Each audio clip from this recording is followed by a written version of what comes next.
Hello everyone, thanks for watching the video and welcome to what we've got today.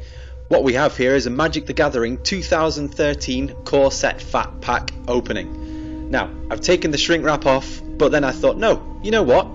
YouTube needs to see this. So that's all I've done so far. This, what you see here, is just on its own. I've not even opened the box yet. So, now, on a side note, I also got this whilst I was at the store, a Primordial Hydra booster. That's what you get if you complete Jewels of the Planeswalkers on Xbox Live and maybe PlayStation Network as well. I would really recommend going down to a store and getting one of those with the code you get from the game, because obviously it's a guaranteed mythic rare and you get some other cards as well. I think it's 5 others to add up whatever decks you get from the new set. Now, I've never done one of these videos before, so I hope you like it. If you do want to see more of them, including things like deck tech, tactics, theory, and so on, please rate and subscribe to the channel. That's the only way I'll know if you want to see more of this stuff. So, without further ado, let's open this thing. Now, we've got the main bit here. Taking that off obviously reveals this book on how to play, player's guide and so on. I've never looked in one of these before, but I would presume it's just about the different colours. As you can see, different deck ideas there as well. I do apologise for the glare on this camera as well, it's not the best, I know.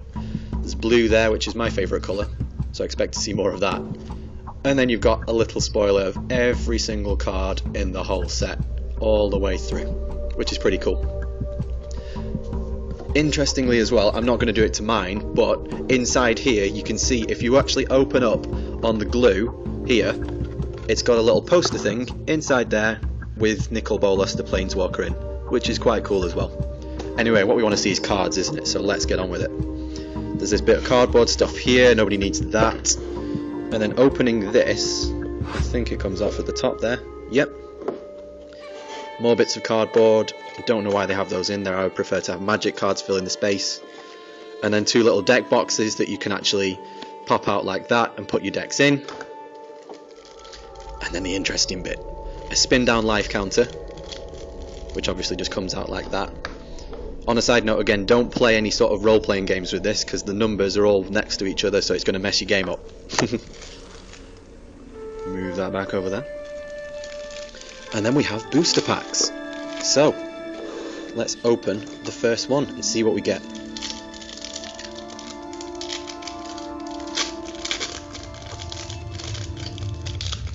Straight off the front, there's Kindled Fury. Target creature gets +1/+0, gains first strike until the end of the turn.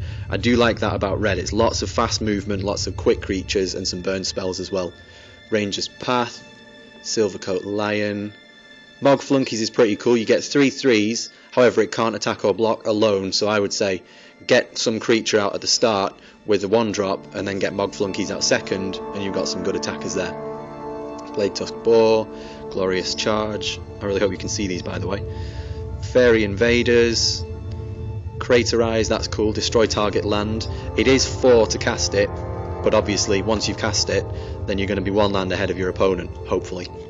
Ravenous Rats, that's a reprint. I used to love that card in Portal, if anybody remembers that. Essence Scatter, counter target creature spell, love that kind of stuff. Duskdale Worm, pretty cool. Talrand's Invocation, which if anybody's played the Xbox game, they'll know about that. Phyrexian Hulk, I think I see... Oh no, it's not a foil, damn it. Phyrexian Hulk, which is an artifact creature, pretty cool again. And a Rootbound Crag, one of the dual lands that they've brought back to this set. So obviously, it enters the battlefield tapped unless you control a mountain or a forest, which you hopefully would if you want this kind of land in your deck. And if you tap it, you can add 1 mountain or forest to your mana pool. So that's a really cool way of getting 2 for 1, just so you can be a bit more versatile in what you're doing with your decks. And that's the first one. Number 2. Archaeomancer. I absolutely love going through my decks, finding the cards I need, and then playing them.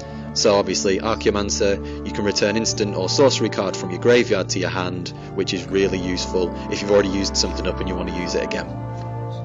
Rummaging Goblin, again draw a card, I love that kind of stuff. Obviously you can tell I love a lot of cards. Fog, really cool, 1-drop for a green, prevent all common damage that would be dealt this turn. Searing Spear, Centaur Courser, Merfolk of the Pearl Trident. Oh, that's quite cool. A 1-drop blue creature. I like lots of small blue creatures to hold off the enemy whilst I just basically get rid of their whole deck. I know, I'm an annoying player, and I apologise for it. Divine Verdict, Battlefly Eagle, Serpent's Gift. Target creature gains Death Touch until the end of the turn. Very nice. Duty Bound Dead. See, I'm drawn to black cards because of the skeletons and the vampires and stuff, but I just don't like how it plays, having to sacrifice all your own creatures all the time. Day Tome. I do like the idea of this one. 4 and tap and you get to draw a card. However, there are better spells for that and stuff, I think, personally. Fungal Sprouting. Put X number of 1/1 green sap-rolling creature tokens onto the battlefield, where X is the greatest power among creatures you control. That'd be good if you've got some huge guys that spell Twine. I don't even care about that green card before now. This is what I wanted to see in one of my packs. Exile target instant or sorcery card from your graveyard and target instant or sorcery card from an opponent's graveyard. Copy those cards and cast the copies if able without paying their mana costs. So by the time my opponent's got a load of cards in his graveyard, I'm going to play this, cast one of my spells, cast one of his, and really annoy him that I'm using his spells against him. Awesome. Or her spells. Nice inequality. Zombie token and a swamp. Very nice. Let's go for booster pack number 3. There are 9 booster packs in this fat pack, which is pretty good value for money, considering that the store I got them from, I think it was 35 English pounds, obviously if you can't tell by the accent, for 10 boosters, or 33 pounds for the fat pack with the spin down life counter, the deck boxes, and 9 boosters. So, £2 less, 1 booster less, but a load of other stuff too. Guardian Lions. Lovely. Vidalcan Entrancer. I do like those in the Xbox game because obviously it's got a 4 defense and you're paying 4 for it, and if you don't need to defend that turn, you can make the target player put top 2 cards of his or her library into his or her graveyard. Deadly Recluse, Reach and Death Touch. Always love stuff like that. That basically defends your end of the board against any big flyers and stuff, which is cool. Angel's Mercy. You gain 7 life. Cool. Goblin Battle Jester, Johnny Sunstriker, Lifelink, great for getting life back, and there's some cool white cards that I've seen in the decks as well which give you loads of benefits when you get life. Duress, which is quite good, don't even know what that is, don't care. Vastwood Gorger, nice big green creature as we're used to. Another Day Tome. Chronometon, that's quite cool. Every turn if you pay 1 mana and tap it, you can put a 1/1 counter on it, so if you get that out in your first turn because it costs 1, you know, by turn 7 you'll have a fairly big creature. Reliquary Tower. Now I did like the look of this when I was looking at the different stuff. You have no maximum hand size, and if you tap it, it adds 1 to your mana pool. I like the idea of not having a maximum hand size because I'm going to be making people draw loads of cards, and that's going to include me, so I don't want to discard any of my own. That's going to work wonders for me. And Trading Post. I saw this the other day as well. It's got 4 different effects. You've got to choose which one you want, and it's a rare as well. Discard a card, gain 4 life. Pay 1 life, put a white goat creature token on the battlefield, just a chump block. Sacrifice a creature, return target artifact card from your graveyard to your hand, or sacrifice an artifact, draw a card. Now I've seen some people saying that third one, return target artifact card from your graveyard to your hand, is the best. Depends what kind of deck you're playing, of course. And we have a foil Mind Sculpt. I'm going to be using that to my advantage. Awesome, quite happy with that. Next booster pack, where are we?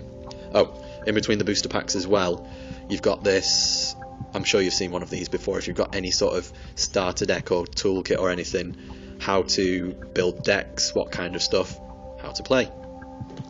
Next booster pack. Let's go again. You'll notice that I go through all of the cards before looking at the rare. That's just how I do. I know a lot of people skip to the rare, but I like building up to it and making sure that I've seen all the other ones in the meantime as well.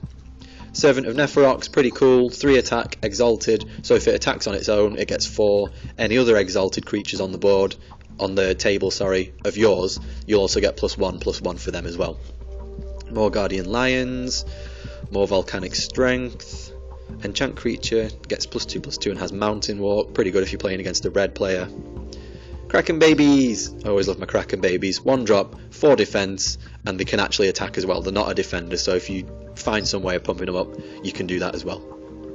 Blade Tusk Boar, Attended Knight, that's quite cool because you get a soldier token as well as first strike actually, which is cool. Wall of Fire, the art on that's quite cool. Don't know if you can see that. The glare's a bit rubbish, isn't it?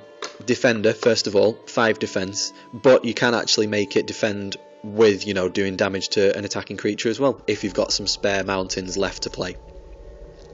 Bloodthrown Vampire, sacrifice a creature and it gets +2/+2. Scroll Thief, I think there are better cards than Scroll Thief out there for the job that it does, but, you know, it's okay. Griffin Protector. Griffin Protector gets +1/+1 for any other creature that enters the battlefield under your control. That's quite cool. Switcheroo, I do want to play this at some point because it looks really cool. Exchange control of 2 target creatures. So, say I had my Kraken Baby, I don't call it Kraken Babies, but that's just me. Say I had that on the battlefield, and then somebody else plays this Griffin Protector, just switch them over. It does cost 5 mana though, I'd never noticed that.